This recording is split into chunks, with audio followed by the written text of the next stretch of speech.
अस्सलाम वालेकुम दोस्तों, कैसे हैं आप सब। उम्मीद है खैर आफियत से होंगे। चलिए हम लोग जो है आज से ज्योमेट्री शुरू कर रहे हैं। और ज्योमेट्री जिसे हम उर्दू में इल्म हिंदसा भी कहते हैं। ज्योमेट्री क्या होता है, इल्म हिंदसा क्या होता है, इसको समझ लीजिए। ज्योमेट्री दो अल्फाज से मिलकर बना है। इसमें दो अल्फाज कौन से हैं, तो वह है जियो और दूसरा है मैट्री। जियो का मतलब क्या होता है, तो जियो का मतलब जो है जमीन होता है। जियो का मतलब क्या होता है, जमीन, अर्थ, है ना। अर्थ इसका मतलब होता है। फिर ये मैट्री क्या है, तो मैट्री दरअसल में मेजरमेंट से निकला है। मेजरमेंट से ये निकला है, पैमाइश करना, है ना। तो आप इसका अगर मतलब जोड़कर देखने की कोशिश करेंगे तो जमीन की पैमाइश करना ऐसा निकलेगा। लेकिन ज्योमेट्री जो है एक आम इल्म है, जैसे इसमें मुख्तलिफ शक्लों का मेजरमेंट वगैरह, शक्लों को समझना ये इसमें शामिल है। मुख्तलिफ शेप्स को समझना इसमें शामिल है। ज़्यादातर जो है पैमाइश से मुतालिक चीज़ें जो है, शक्लों की पैमाइश से मुतालिक या शक्लों से मुतालिक इसमें हम इल्म हासिल करते हैं। इसकी और भी बहुत सारी बारीकियां है, हम उसको जब पढ़ते जाएंगे समझते जाएंगे इंशाल्लाह। अलबत्ता ये मैंने सरसरी आपको कुछ बात उसकी बताया हूँ। अब यहाँ देखिए इस टॉपिक में हमको क्या क्या समझना है। तो पहले हम नुक्ता समझेंगे। नुक्ता किसे कहते हैं, फिर किता, खत, खत, शुआ, मस्तवी। ठीक है, इन बातों को हम समझेंगे। नुक्ते के लिए जो लफ्ज़ इस्तेमाल किया जाता है इंग्लिश में वो पॉइंट है। और किता खत बोले तो सिगमेंट, खत लाइन, और शुआ के लिए रे, और मस्तवी के लिए प्लेन। ठीक है, तो ये आपने याद रखना है। बीच बीच में मैं आपको इसके टर्म्स बताऊंगा। साथ इंग्लिश की टर्म्स आपने याद रखना है, आगे जाकर आपको इसकी ज़रूरत महसूस होगी। ठीक है, चलिए यहाँ से शुरू करते हैं। नुक्ता किसे कहते हैं, मैं नुक्ता समझाने के लिए पहले आपको और भी चीज़ बताता हूँ। ठीक है, हाँ, नुक्ता देखिए, नुक्ता बोले तो पॉइंट। अब नुक्ता किसे कहते हैं, तो जब आप निहायत नोकदार पेंसिल से कोई निशान जो है इस पर बनाते हैं, उसके नोक से जब आप टिक करते हैं कागज पर, तो जो निशान हासिल होता है वो क्या कहलाता है, नुक्ता कहलाता है। वो क्या कहलाता है, नुक्ता। निहायत बारीक निशान होता है। तो ये नुक्ता होता क्या है, इसके मुतालिक और भी बातें आप समझ लीजिए।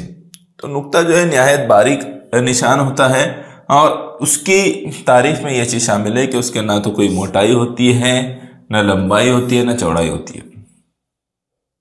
ना मोटाई होती है, ना उसको गिना जा सकता है, ना तकसीम किया जा सकता है।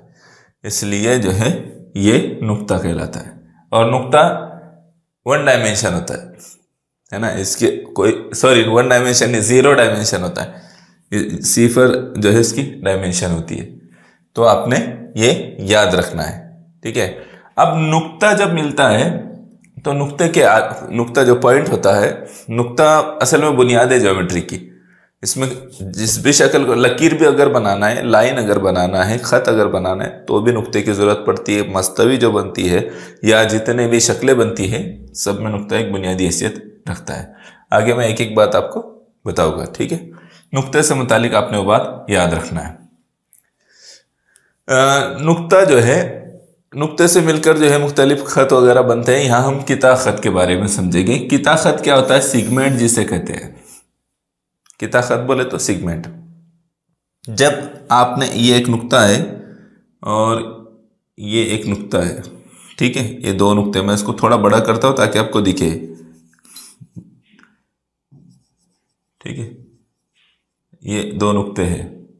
तो जब आपने जो है इसको मिला दिया, तो ये जो दो नुक्तों से मिलकर ये जो बना है, ये क्या कहलाएगा, ये कहलाएगा किता खत। ये दो नुक्तों को जो आपने जोड़ दिया, ये P है, ये Q है, क्या हो गया, ये किता खत हो गया। ये किता खत इस वजह से हुआ कि ये दोनों नुक्ते उसके इख्तिताम पर है। अब इससे वो आगे नहीं बढ़ सकता है। ये जो खत है, किता खत है, ये P और Q उसके इख्तितामी नुक्ते हैं। क्या है, इख्तितामी नुक्ते हैं। अब वो इससे आगे नहीं बढ़ सकता है। ये बात आपने याद रखना है। ये इसकी हद है, किता खत की हद है, वो महदूद होता है और जो नुक्ते होते हैं उसके इख्तितामी होते हैं। ठीक है, किता खत के बारे में ये बात याद रहेगी आपको। और किता खत के मतलब जब वो महदूद होता है तो लंबाई हम आसानी के साथ मालूम कर सकते हैं। ये बात भी आपने याद रखना है कि किता खत जो है महदूद होता है, इस वजह से उसकी लंबाई वगैरह आसानी के साथ मालूम की जा सकती है। अगला देखिए, खत, लाइन। खत से मुतालिक बहुत सी बातें हैं जो हमको यहाँ समझना है। ठीक है, तो देखिए खत में क्या बातें शामिल है। तो ये नुक्तों की एक मखसूस तरतीब से जो है तरतीब से बनता है। जैसे अगर मैंने ये दो नुक्ते यहां बनाया हो, ठीक है, इसको मैं जरा कलर चेंज करता हूं और बड़े लेता हूं। अब ये इसी को ले लेते हैं। ठीक है, यहां दो नुक्ते मौजूद है, ए और बी, है ना। ये दो नुक्ते मौजूद है। नुक्ते जो है ये क्या कहलाएंगे, जब उसकी ये दो सिरे आपको एरो वाले दिखाई दे तो ये कहलाएगा खत। क्या कहलाएगा? खत। चूंकि ये नुक्तों के, ये सब नुक्तों से मिलकर बना है। मैंने आपसे कहा कि ये क्या है, ये नुक्ता जो है बहुत बुनियादी हैसियत रखता है ज्योमेट्री में। इल्म हिंदसा में नुक्ता जो है बहुत बुनियादी हैसियत रखता है। लेकिन जब इस सेट को जो है, जो एक मखसूस तरतीब में है, दोनों तरफ से जब एरो दिया जाता है तो इसका मतलब ये होता है कि अब ये लामहदूद है। इसका मतलब है कि ये जितना चाहे उतना आगे बढ़ाया जा सकता है। इसको आप जितना आगे ले जाना चाहे ले जा सकते हैं, इसको भी जितना आगे तक ले जाना चाहे ले जा सकते हैं। बेशुमार नुकात उसमें बन सकते हैं, बेशुमार नुकात उस पर लगाए जा सकते हैं। अब ये दो नुकात हमने शो किए, हो सकता है हम तीसरा नुक्ता भी लगा दे उस पर, इसको सी दे दे, यहां लगा दे, इसको डी दे दे। बेशुमार नुकात उस पर शो किए जा सकते हैं। ठीक है, हाँ। अब हमको एक चीज याद रखना है कि अगर कहीं पर दो नुक्ते दिए हुए तो सिर्फ उससे एक खत गुजरेगा, लेकिन अगर तीन नुक्ते दिए हुए तो एक नुक्ता यहां दे दिया गया, एक नुक्ता यहां दिया गया, एक नुक्ता यहां दिया गया। इसको नाम दे देते हम ए, इसको बी और इसको सी। क्या इससे एक खत गुजरेगा? इससे एक खत नहीं गुजरेगा, सिर्फ दो नुकात से जो है एक खत गुजरता है। तो ये क्या हो जाएंगे, ये अगर मैं इस तरह से इसको मिला दूं तो ये तीन नुकात हैं यहां पर, तो ये तीनों नुकात क्या कहलाएंगे? गैर हम खती नुकात कहलाएंगे। चूंकि एक खत पर है, ये नहीं है। लेकिन ये जो मैंने यहां लिखा हो ये हम खती नुकात है। क्या है ये? हम खती नुकात। एक ही खत पर है ना, एक ही खत पर आने की वजह से इन्हें कहते हैं हम खती नुकात। क्या कहते हैं? Collinear point. ठीक है, इस तरह से तीन चार बातें आपने यहां समझना है। एक तो ये कि खत क्या है, खत कितने नुकात से मिलकर बनता है, तो वो दो नुकात से सिर्फ एक खत गुजर सकता है। तीन नुकात बना दिए तो गैर हमखती नुकात हो जाएंगे, उससे खत नहीं गुजरेगा, है ना। एक खत उससे नहीं गुजर सकता है। और फिर गैर हमखती नुकात हमने देखे। ठीक है, अब और एक चीज समझ लीजिए, नुक्ते तकाता भी इसमें शामिल है। तो नुक्ते तकाता क्या होता है कि जैसे अब एक खत यहां से इस तरह से गुजर गया, ठीक है, एक खत अगर यहां से गुजर गया तो यहां उसने कट किया ना, कता किया ने कट करते हुए उसको गुजरा, है ना। तो ये क्या कहलाएगा? अगर इसको मैं एफ नाम दे दूं, ठीक है, तो ये क्या कहलाएगा? ये कहलाएगा नुक्ते तकाता। अगर किसी खत से दूसरा खत गुजर रहा है तो सिर्फ एक ही नुक्ते तकाता बन सकता है। एक खत से अगर दूसरा एक खत गुजरेगा तो सिर्फ एक नुक्ते तकाता बनेगा, जैसे कि दो नहीं बन सकते या इससे ज्यादा नहीं बन सकते। ठीक है, बात समझ में आई? तो आपने इस बात को भी याद रखना है। आगे और भी कुछ बातें बता रहा हूं मैं नुक्ते से मुतालिक, वो देखिए सॉरी, खत से मुतालिक। हाँ, एक नुक्ते से बेशुमार खतूत खींचे जा सकते हैं, इस बात को भी समझिए।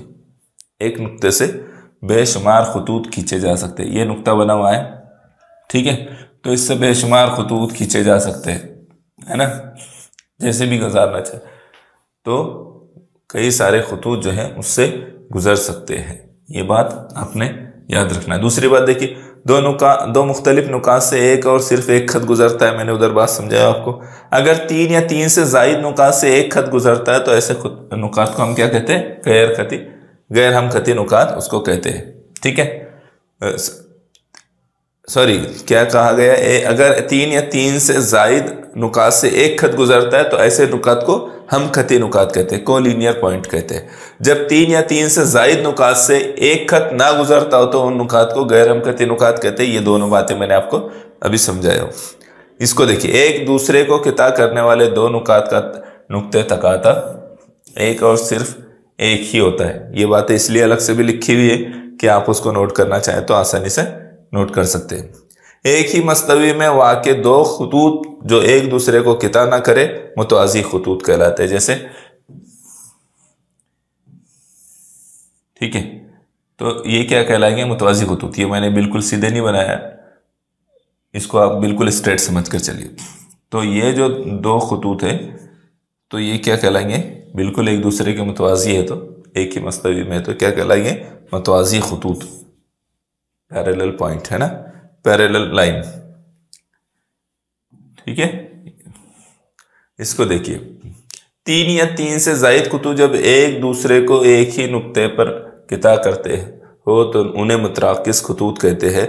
जिस नुक्ते पर वो एक दूसरे को किता करते हैं उसे नुक्ते तराकिस कहते हैं। देखिए ये बात कैसी है, जैसे ये एक खत है, ठीक है, ये क्या है? एक खत है, दूसरा खत ये है और तीसरा खत है यहां से चला गया। ये 3 खतूत है, ठीक है। ये इससे ज्यादा भी गुजर सकते हैं, 4 भी गुजर सकते हैं, मैं 4 गुजार देता हूं ना। हाँ, ये 4 है समझिए। तो ये एक ही नुक्ते से गुजरे हैं, है ना, ये सब जो है एक ही नुक्ते से गुजरे हैं, तो ये क्या कहलाएंगे? ये मुतराकिस खतूत कहलाएंगे। क्या कहलाएंगे? ये सब खतूत को मुतराकिस खतूत कहेंगे,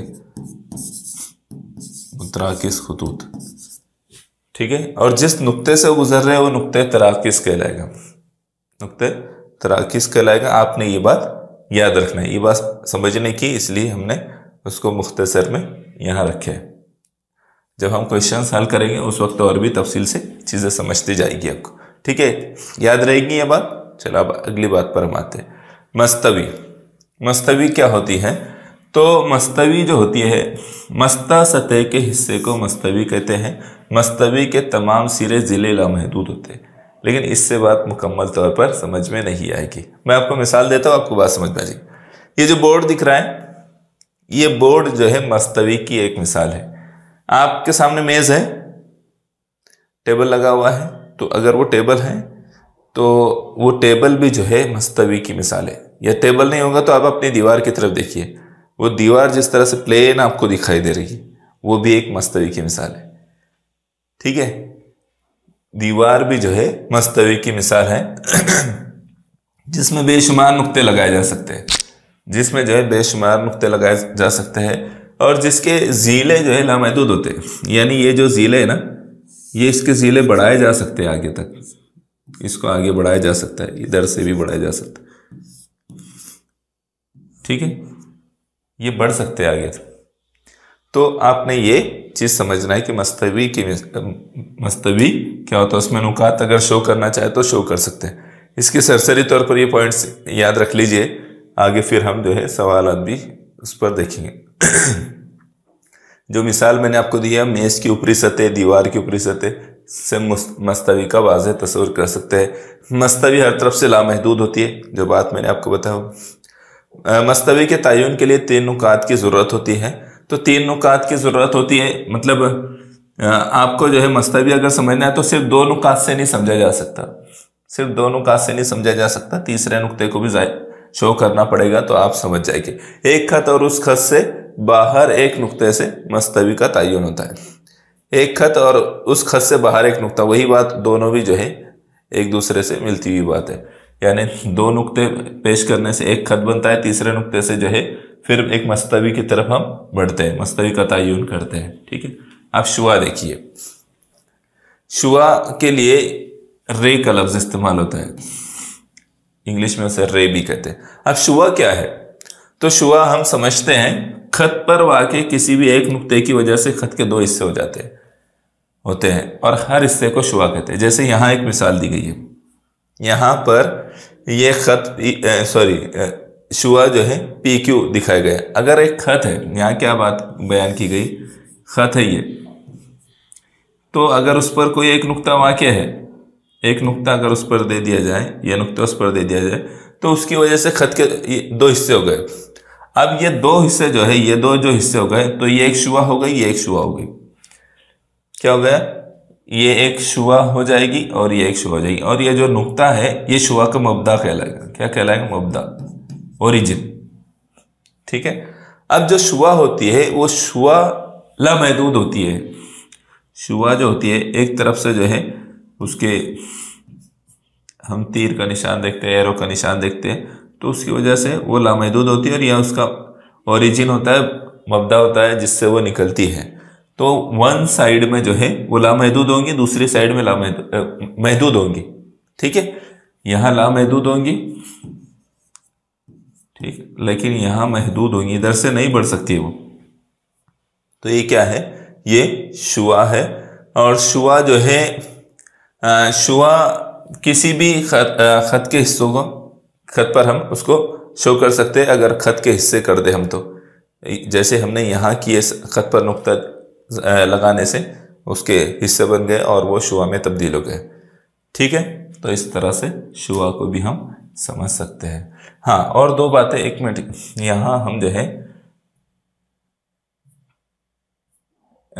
एक और बात मैं आपको समझाता हूँ। यहाँ किताखत, तो किताखत जब हम लिखते हैं ना, तो आमतौर पर हम ऐसे लिखते हैं किताखत, किताखत AB, है ना।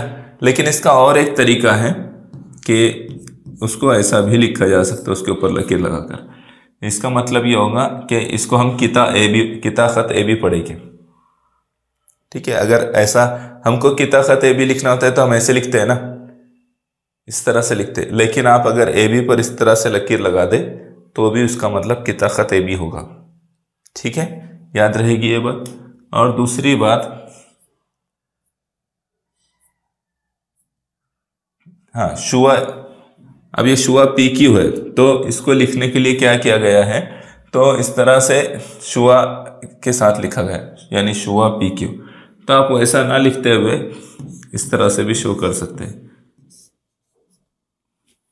इसका मतलब भी होगा शुआ PQ।